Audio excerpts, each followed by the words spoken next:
Fellow Ghanaians, on the occasion of the celebration of National Chocolate Week, I say a big aiko on behalf of government and the Ghanaian people to our hard-working cocoa farmers, and an equally big aiko to the board of directors, management, and staff of Cocoa Board.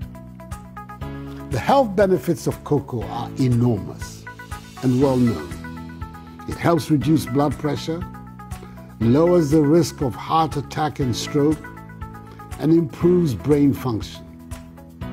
Ghana produces the best cocoa, which has strong nutritional value, and it's time that our consumption increases in our own backyard. Currently, per capita consumption of cocoa in Ghana stands at 0.5 kilograms. This should increase to 1 kilogram per Ghanaian in the short to medium term.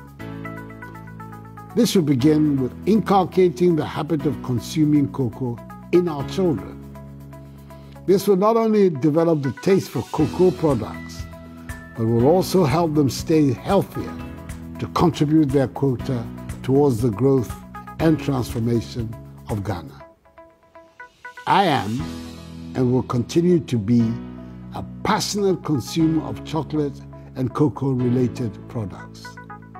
So, my fellow Ghanaians, I urge all of you to consume Ghana-made chocolate and cocoa-related products for our own well-being and indeed for the development of Mother Ghana. I thank all stakeholders for their contribution to the sustenance of the cocoa industry, and reiterate my government's commitment to ensuring that the industry receives the needed attention, obtains its fair share of the national cake, and acquires an equitable stake in the global value chain. May God bless us all in our homeland Ghana and make her great and strong. I thank you for your attention.